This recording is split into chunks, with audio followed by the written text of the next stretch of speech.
Olá, seja bem-vindo, seja bem-vinda a mais um culto online da Paróquia Evangélica de Nova Petrópolis. Com alegria que saudamos a você com as palavras do Salmo 92.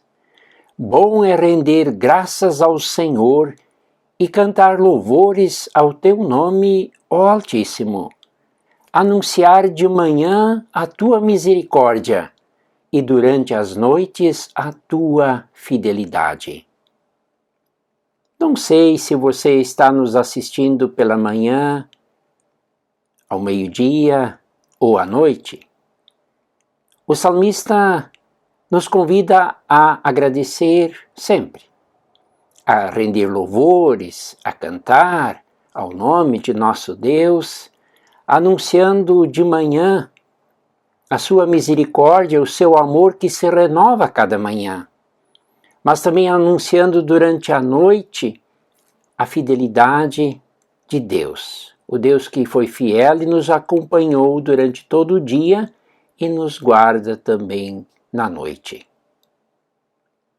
Nós realizamos este culto em nome do Trino Deus, que é Pai, Filho e Espírito Santo, e a Ele queremos nos dirigir em oração. Querido Deus, mais uma vez queremos nos colocar humildemente diante de Ti, diante da Tua palavra, Senhor, e pedimos: acalma-nos, aquieta os nossos corações e as nossas mentes para podermos ouvir, celebrar, Te agradecer, sim, para sermos ensinados por Ti. Dá-nos a palavra que nós precisamos ouvir, não exatamente aquela que gostaríamos de ouvir, mas aquela que vem de Ti para nos corrigir, para nos confortar também, mas, sobretudo, para nos ensinar a andar e a viver nos Teus bons caminhos. Fica conosco, é o que pedimos em nome de Cristo, nosso Senhor e Salvador. Amém.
Graça e a paz de Cristo estejam conosco ao ouvirmos e meditarmos em suas palavras. A pregação de hoje é baseada no Evangelho de Marcos, capítulo 3, versículos 20 a 35. Comece perguntando se, por acaso, você já foi repreendido ou criticado por fazer algo certo. Talvez a repreensão aconteceu por você fazer algo certo, mas de um jeito diferente. Mas o fato de fazer de um jeito diferente não significa necessariamente que você estivesse fazendo a coisa errada. Bem, não fazia muito tempo que Jesus tinha começado o seu ministério.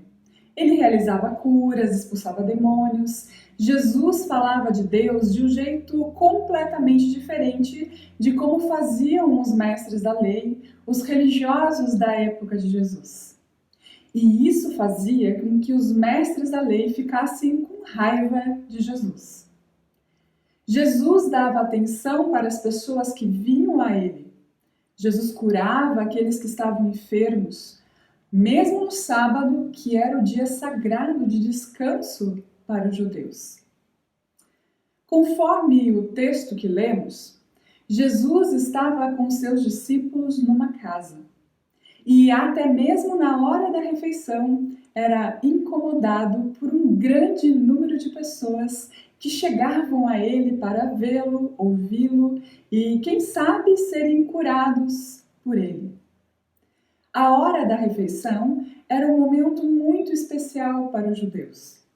Para esse momento, eles se preparavam, alguns até com roupas especiais. E antes de comer, lavavam as mãos várias vezes. Porém, para Jesus, mais importante do que comer era fazer a vontade do Pai. Ele disse: "A minha comida é fazer a vontade daquele que me enviou e concluir a sua obra", como vemos em João, capítulo 4, versículo 34. Para Jesus era mais importante dar atenção, cuidar das pessoas que chegavam até ele. Jesus era cheio de compaixão, cheio de graça e misericórdia. Ele nunca estava ocupado demais para acolher os que iam até ele. Porém, como aparentemente ele estava no começo do seu ministério, nem os seus familiares compreenderam muito bem o que estava acontecendo com ele. Como alguém permitiria ser interrompido na hora da refeição? Como é que Jesus deixaria de comer para atender as pessoas que tinham vindo até ele? Bom, eram isso que pensavam os membros da família de Jesus. Conforme o texto da pregação, nós vemos que os familiares de Jesus pensaram que ele estivesse maluco. Quando seus familiares ouviram falar que Jesus estava atendendo pessoas na hora da refeição, diz o texto bíblico no versículo 21, que os familiares de Jesus disseram que ele estaria fora de si. Provavelmente Maria, a mãe de Jesus, e Tiago, Judas, os irmãos de Jesus, ainda não conseguiam compreender o que Jesus estava fazendo. E por não conseguirem compreender, não conseguirem entender, pensaram e disseram que Jesus estava fora de si. Estava ficando doido. Como assim, né? Jesus, o Messias prometido, agindo tão diferente dos mestres religiosos, descumprindo as leis cerimoniais e desmerecendo momentos tão importantes como o momento da refeição?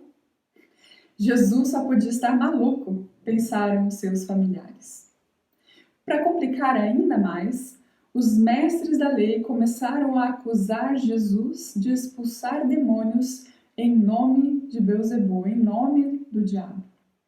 Os mestres da lei que haviam descido de Jerusalém diziam: "Ele está com Beelzebul, é pelo príncipe dos demônios que ele expulsa demônios", como vemos no versículo 22 do texto da nossa pregação.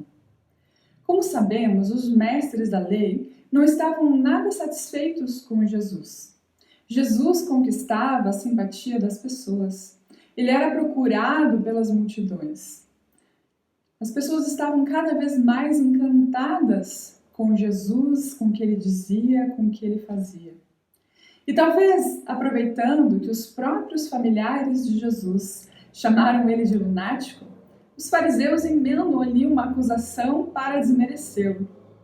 E é por isso que eles dizem: só pode estar fazendo essas coisas em nome do diabo. Mas Jesus sabiamente responde: como é que pode Satanás expulsar Satanás? Se um reino estiver dividido contra si mesmo, não poderá subsistir. Se uma casa estiver dividida contra si mesma, também não poderá subsistir. E se Satanás se opuser a si mesmo e estiver dividido, não poderá subsistir. Chegou o seu fim. Como vemos, versículos 23 a 26. Jesus aqui diz algo que parece muito óbvio, não é mesmo? Como assim? Se sou da parte de Satanás, se sirvo ao diabo, por qual motivo expulsaria os demônios das pessoas? Pergunta Jesus. Será que Satanás agiria contra si mesmo? Se agisse assim, estaria destruindo a si mesmo. Por isso é que Jesus afirma nos versículos 24 e 25 que se um reino ou uma casa lutar contra si mesma, estará se destruindo. Se os membros de uma família se dividirem e começarem a brigar uns com os outros, a família será enfraquecida. E ao invés de ser uma família forte e unida, as muitas desavenças a farão desmoronar. O mesmo se aplica a uma comunidade de fé. Se as pessoas da comunidade, movidas por interesses pessoais, por vaidades, começarem a discutir, brigar umas com as outras, a comunidade inteira será afetada. E ao invés de uma comunidade forte e unida, a comunidade poderá se autodestruir, poderá acabar por conta das brigas e discussões de seus próprios membros. Uma comunidade, para crescer, seguir adiante, se tornar forte, precisa da cooperação de todas as partes. Sabemos que as pessoas são diferentes, que nunca todas as pessoas de uma comunidade pensarão da mesma forma, terão as mesmas ideias. Mas mesmo pensando de forma diferente, os membros de uma comunidade precisam se unir para buscarem juntos pela vontade de Deus. E quando todos se unem e buscam fazer o que é certo, o que é conforme a vontade de Deus, a comunidade vai crescer, vai ser fortalecida. Uma comunidade não pode lutar contra si mesma. Por isso, aproveito e faço também a pergunta: você tem lutado, se dedicado pelo bem da tua comunidade local? Como você tem falado da tua comunidade, do teu pastor, do presbitério da comunidade a qual você pertence? Você já pensou que por mais que tu te empenhe pela comunidade, se tu sempre falar mal da comunidade, só ficar criticando, dificilmente vais convencer alguém de fora a fazer parte da comunidade a qual pertences? Sei que todas as comunidades, todos os presbitérios, todos os pastores, pastoras têm os seus defeitos. Mas se não nos empenharmos e nos dedicarmos à nossa comunidade, estaremos ajudando ou colaborando para enfraquecê-la. E poderemos estar cooperando também para o seu fim. Um reino, uma família, uma comunidade dividida contra si mesma não pode crescer. Por isso, precisamos nos unir em torno de Cristo, em torno da sua vontade, de sua palavra, para que as nossas comunidades possam crescer. E conforme vemos também nessa passagem bíblica, quando nos dedicamos em fazer a vontade de Deus, a viver de acordo com sua palavra, recebemos também o privilégio de fazer parte da família de Jesus. Jesus diz que quem faz a vontade de Deus, este é meu irmão, minha irmã e minha mãe, como nós vemos no versículo 35. Nenhuma outra religião oferece o privilégio de nos tornarmos irmãos e irmãs, integrantes da família de Deus. Em todas as outras religiões existentes, Deus é sempre alguém distante, inacessível às pessoas comuns. Em muitas religiões, Deus só pode ser acessado por meio de sacrifícios, oferendas, mas na fé cristã, Deus mesmo vem a este mundo na pessoa de seu Filho Jesus Cristo e por meio da morte e ressurreição de Cristo, nos dá a oportunidade de nos tornarmos seus filhos e suas filhas. Quando cremos em Cristo, quando a Ele entregamos as nossas vidas, recebemos gratuitamente o perdão dos pecados, salvação, vida eterna.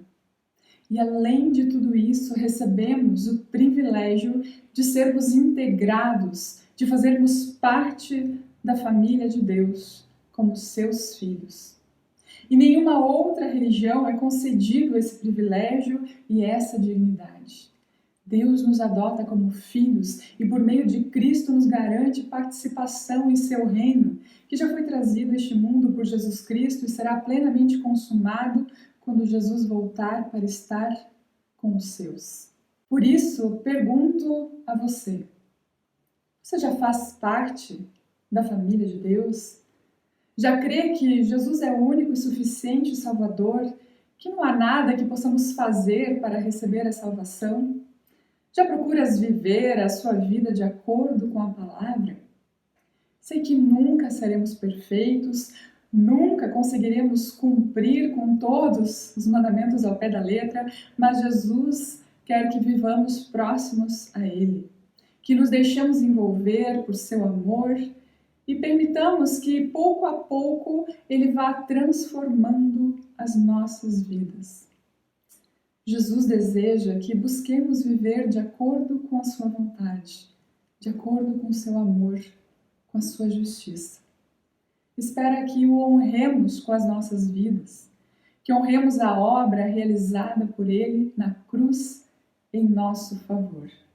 Bem, esse texto que lemos também traz uma afirmação que muitas vezes é compreendida de uma forma um tanto equivocada. E que por isso também faz muitas pessoas ficarem com receio, com medo em sua vida de fé. Estou falando ali dos versículos 28 e 29, onde nós lemos: Eu lhes asseguro que todos os pecados e blasfêmias dos homens lhes serão perdoados, mas quem blasfemar contra o Espírito Santo nunca terá perdão. É culpado de pecado eterno. Eu já vi muitas pessoas de fé com medo, com receio, por pensarem já terem cometido o pecado contra o Espírito Santo.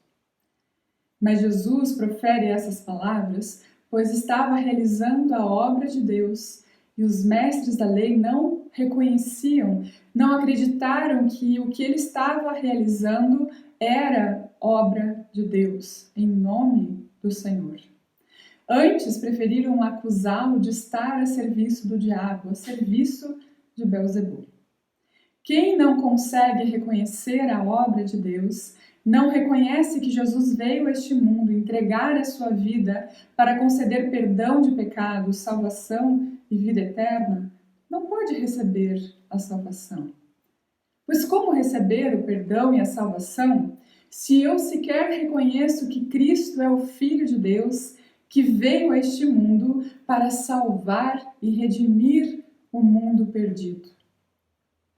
Então, se você é cristão, seguidor de Jesus, crê na obra realizada por Cristo na cruz e mesmo assim ainda vive com medo, com receio de ter cometido o pecado contra o Espírito Santo, posso te afirmar que se tens ainda essa inquietação, se ainda crês e ainda reconheces a obra de Deus por meio de Cristo realizada na cruz, você não cometeu tal pecado. Mas se a obra de Cristo não faz sentido nenhum para ti, se tu não crês, se não acreditas, a tua própria descrença te faz culpado e te impede de reconhecer, de receber o perdão dos teus pecados. Mas se creres, confessares teus pecados, Deus, por meio de Cristo, está sempre disposto a nos perdoar e nos conceder reconciliação. Que Deus assim abençoe a todos nós, que Deus assim permita que vivamos de acordo com a vontade do Senhor Jesus. Amém. O Credo Apostólico. Creio em Deus, Pai Todo-Poderoso, Criador do céu e da terra, e em Jesus Cristo, seu Filho unigênito, nosso Senhor, o qual foi concebido pelo Espírito Santo, nasceu da Virgem Maria, padeceu sob o poder de Pôncio Pilatos, foi crucificado, morto e sepultado, desceu ao mundo dos mortos, ressuscitou no terceiro dia, subiu ao céu e está sentado à direita de Deus, Pai Todo-Poderoso, de onde virá para julgar os vivos e os mortos. Creio no Espírito Santo, na Santa Igreja Cristã, a comunhão dos santos, na remissão dos pecados, na ressurreição do corpo e na vida eterna. Amém.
Nós queremos agora encerrar o nosso culto com uma oração.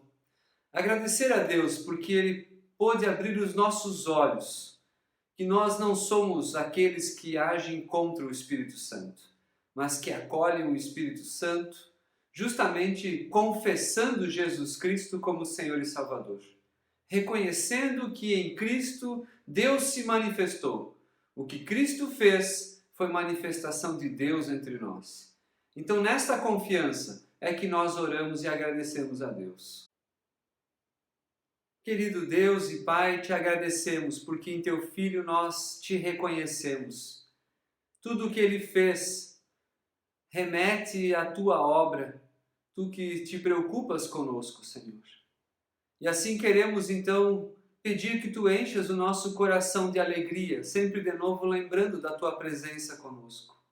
Tu deste Teu Filho a nós, mas Ele ressuscitou e Ele vive para sempre.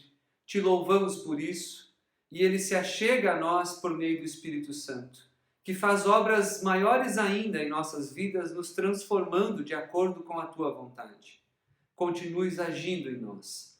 Mesmo em meio às dificuldades, Senhor, que temos nesse mundo, queremos sempre nos alegrar em Ti, pois Tua presença é consoladora, Tua presença traz alegria.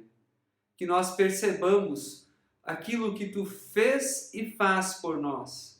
Que nós tenhamos os nossos olhos e o nosso coração voltado para Ti.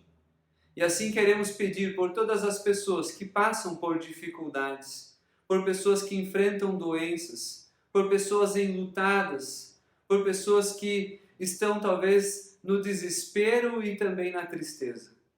Que a boa notícia em Teu Filho Jesus, movidos pelo Espírito Santo, sejamos então alegres, confortados e abençoados por Ti. E assim, também como manifestação da nossa confiança em Teu Filho Jesus Cristo, nós queremos orar em obediência a Ele, a oração que Ele nos ensinou, dizendo: Pai nosso que estás no céu, santificado seja o Teu nome, venha o Teu reino, seja feita a Tua vontade, assim na terra como no céu. O pão nosso de cada dia nos dá hoje, e perdoa-nos as nossas dívidas, assim como nós também perdoamos aos nossos devedores. e não nos deixes cair em tentação, mas livra-nos do mal, pois teu é o reino, o poder e a glória para sempre. Amém. Que o bondoso Deus, o Deus triuno, o Deus que é Pai, Filho e Espírito Santo, que Ele te abençoe, que Ele te traga alegria e que Ele confirme em teu coração com o Espírito Santo que tu pertences a Ele. Amém. E assim ficamos em paz. Que Deus nos abençoe também nos dias que virão pela frente.